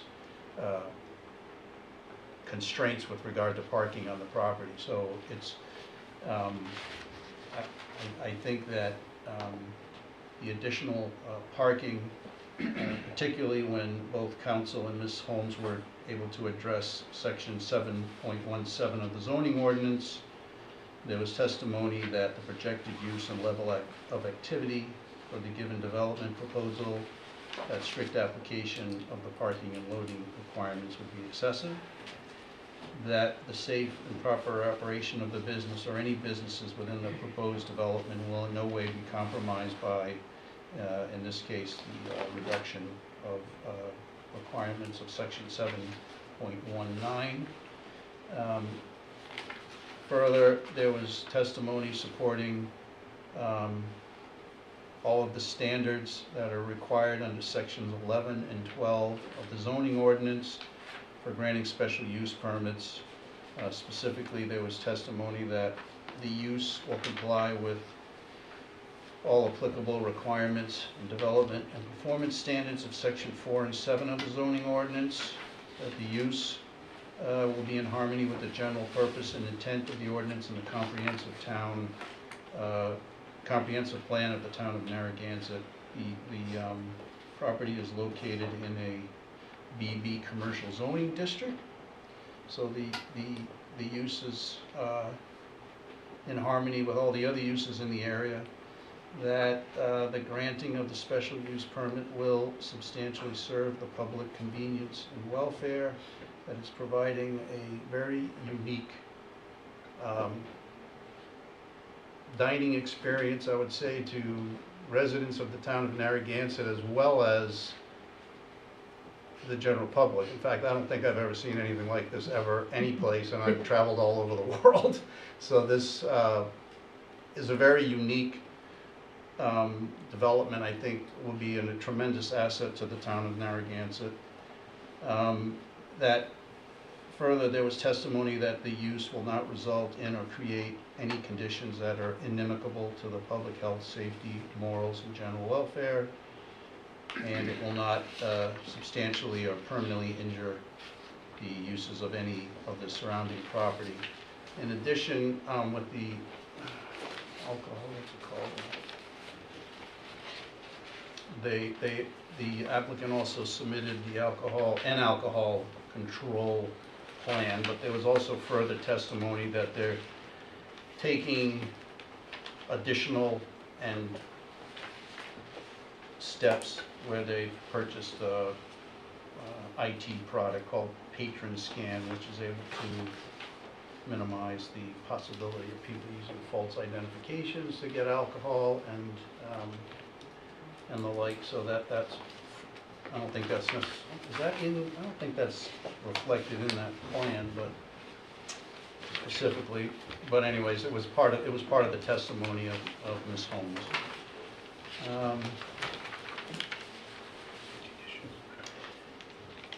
Yes, additionally, there were conditions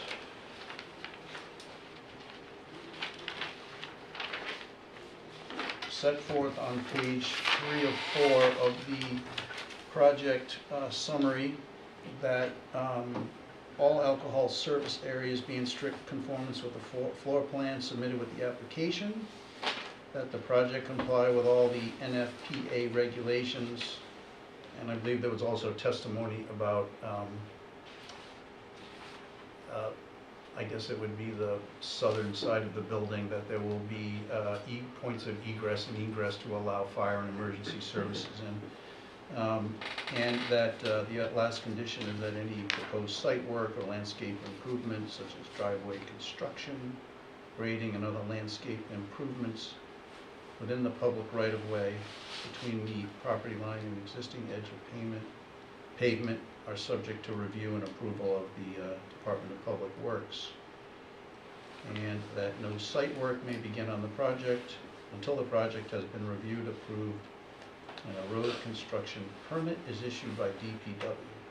In addition, a track-off pad must be installed and used for the duration of the on-site construction. Also,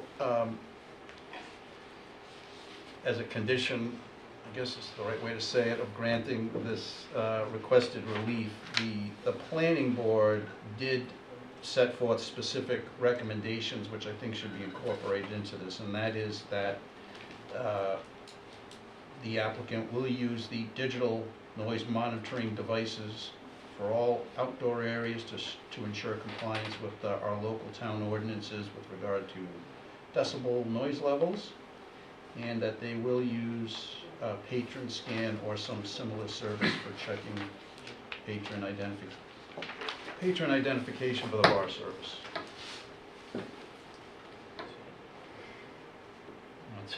Do I have a second? Second.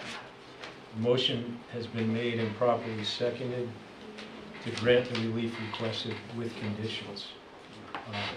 Any discussion?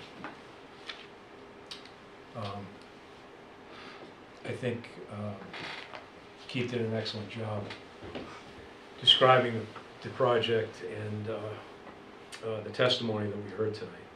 I can tell you that I did have some concerns with respect to the parking, and I was curious as to whether or not any of the neighboring businesses or residential property owners would show up tonight to object.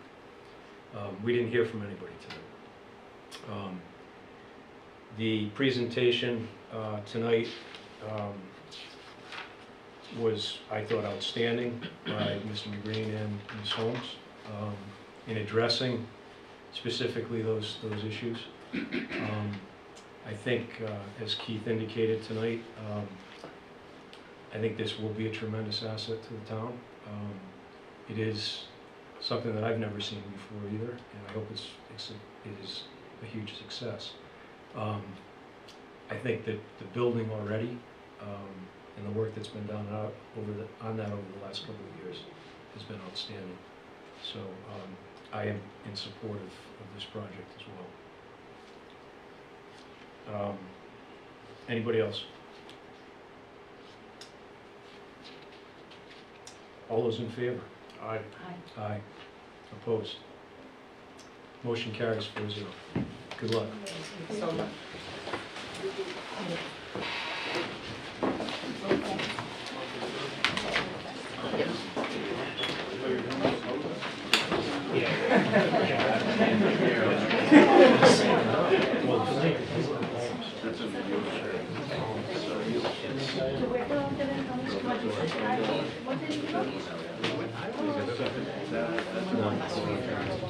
Oh, yeah. There, right? So,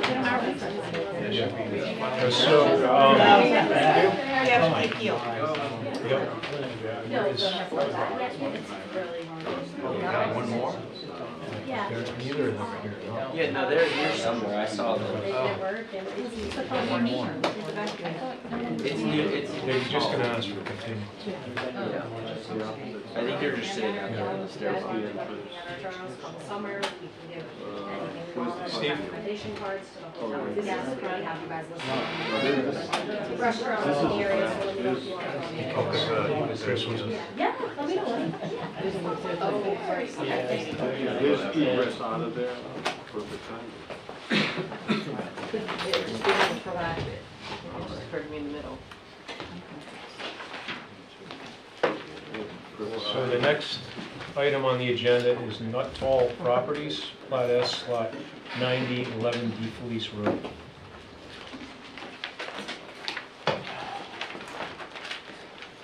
Good evening, Mr. Chairman, members of the board. Attorney Stephen Serdick for the appellant this evening. This is, I think, the third meeting that we've been in front of the board. At the last meeting, we made a mutual request, myself on behalf of the appellant and the town, that we could come back before you this evening so that we could work in good faith to try to resolve this. The town and I believe, have been working in good faith. Everybody's been diligently trying to resolve it. I believe we're very close. The town council meeting was just last night, which my brother attorney has to report to, as well as with some other attorneys. We believe that with a little bit more time, we can craft a resolution. And I'm here to make that request tonight. My brother's going to speak on it as well. But we've been diligently resolving that. There were no gaps in time here. It wasn't a matter of either party looking to just drag this out. We would like to craft a resolution and not have this continue on up to Superior Court, and to come to something that everyone can live with, that allows the town to enforce its regulations and allows my clients to move forward. So I would make the request that we be allowed one further continuance so that we can continue to diligently try to resolve this matter. So that would be to February 22nd? That would be to February, yes. With that, I'll let my brother speak on the matter. Christopher Zangari for the building official, Wayne Pimentel. I don't disagree with Mr. Serta said. However, while we did seek to craft a resolution, we were unable to do so. I'm here this evening. The witnesses are ready. I am ready to proceed. If you wish, I will do so. If you're inclined to grant the appellant's request, certainly you can. I'm fine either way. If you were to grant his request, I will continue to try to craft a resolution that the town council may or may not agree to. If they do, terrific. If they don't, we're prepared either way. I can go forward this evening. You can hear the testimony. You can state your decision if you want. There's a lot of ways you can kind of approach this. It's up to you. If you want to hear the testimony, terrific. You'll get it. If you want to make your decision tonight, that's fine. I'll live with it, and the town will live with it, one way or the other. So I'm flexible. I'll present the testimony. I'll make the arguments. Mr. Serta can defend, put his case in as he wishes. But I'll leave it to the discretion of the board and how you want to proceed. But we are ready to proceed. I'll leave it at that.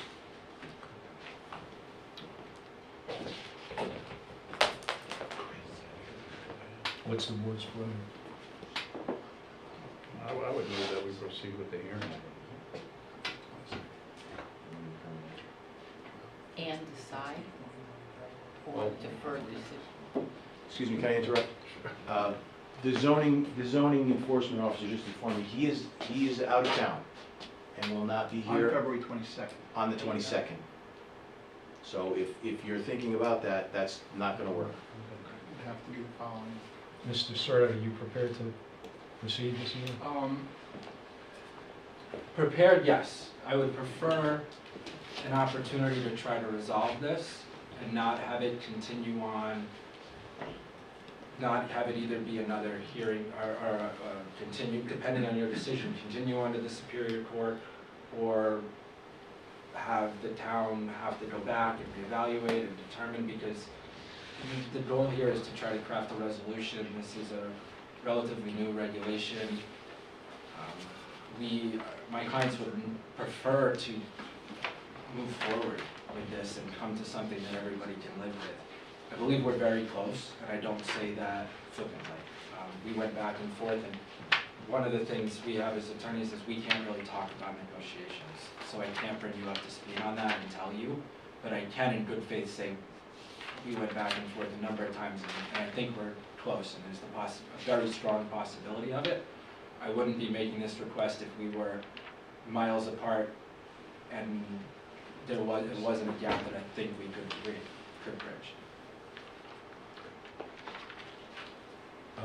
So the 22nd doesn't work for a continuance? I'm away from the 12th through the 1st of March. 12th of February to the 1st of March, so anything that would fall within that time, I won't be So available. if we moved it to March, what's our date? Is there a possibility of, I'm just asking, of putting us down for something sooner than the 22nd? I was gonna suggest the same thing, Mr. Chair, that I don't think we need a month or 2 months. I think a week or 2 weeks, but when is your meeting with the council that you would The have council to- meets every 2 weeks, and I think they met Tuesday. Tuesday, so. Sorry, I apologize. So it's a week and a half, 2 weeks from 2 days ago. 12 days. February 5th. Jill, Yes. what's the thought on a special hearing for this matter after the 5th? Just a matter of a Prior to- quorum in a room, Mr. Chairman. We wouldn't be able to give you an answer on the room tonight Yeah. because, well, we don't have the schedule in front of us. Typically, the first and third Monday are tricky. Tuesdays are tricky. You could do an alternate Thursday, for instance, the 8th. That would work for me.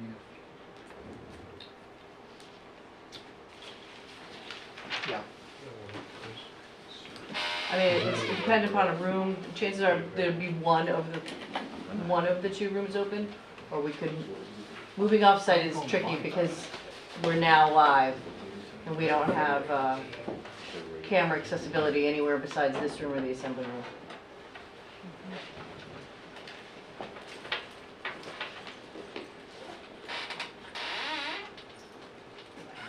I'm free on the 8th. So that's after the next council meeting? It is. Yeah, that's It's what 3 we're- days after the next council meeting. That would be perfect in terms of being able to get a report from them. Are you free? I'm free. We're all free on the 8th. February 8th. Ms. Patron's gonna check the room schedule if you wanna wait just a Okay. moment, or you can. Yeah, let's wait. Okay.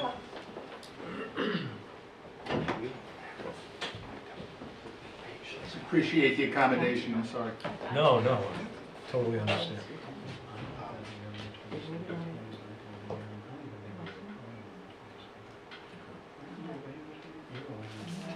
She's away on the 22nd. You might want to hear this. No, I'm like, do we even have a quorum on the 22nd? I don't think we do. Do you want this on the record, or you just conversing? It's fine, it's fine. Off the record? Yeah. Yeah, if it's just scheduling. Yeah. We just, Yeah. just do one, two of them to the 22nd. Possibly by the 22nd, you'll actually have a 7th member. So if two of you, I mean, you could really go down and 3 could be absent, very similar to this evening.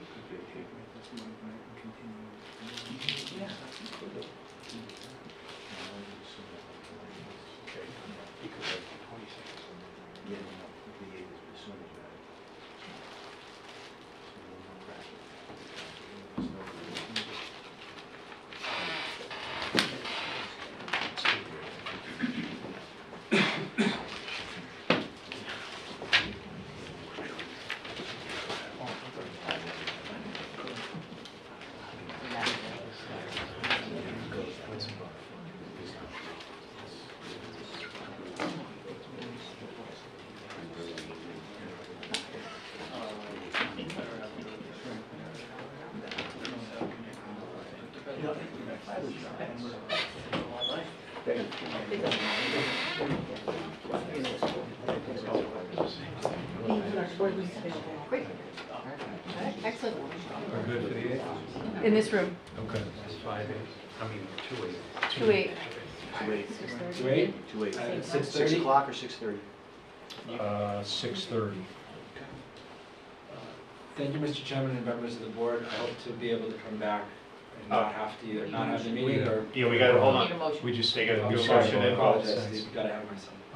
I move that we continue this to February 8th by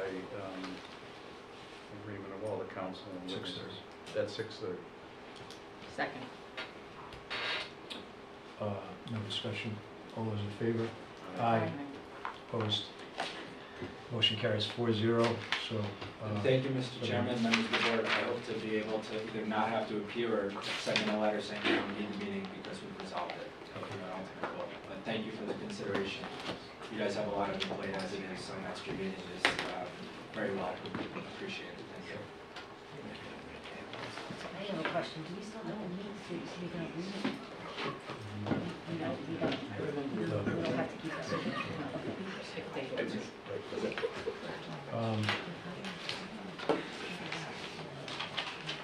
We have the meeting minutes from December 14, 2023. Yeah, so we'll carry that to the next meeting. All right, very good, thanks. Yep, same with election of officers in the annual report. We will deal with those at our meeting on February 22nd.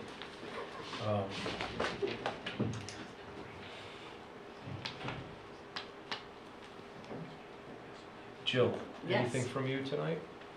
No, Okay. sorry. We will shortly. You're still moving through the applications that came in 2023. So I've got a month or two before I'll put together that revised template for you, eliminating the conditions that were eliminated by the state and changing what needs to be changed. So next couple of months. Yeah, and then a couple of applications are being, that were in 23, have asked to be reviewed under the new law. So there's some type of kind of dual analysis going on by some attorneys to just see what's beneficial to their clients. So, Okay. you know, it's behind the scenes, but ultimately it'll come to you either under the 23 law or the 24.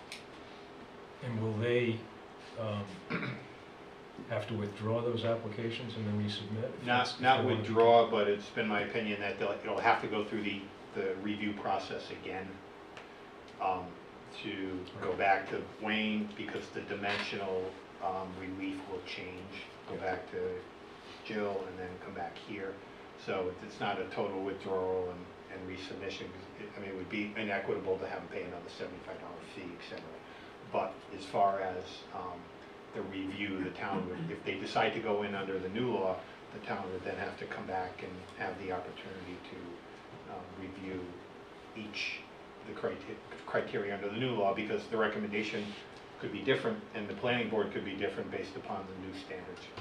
Right. Okay, thanks. I believe that concludes our business for this evening. The chair will entertain a motion to adjourn. Second. All in favor? Aye. That motion carries 4-0. Thank you.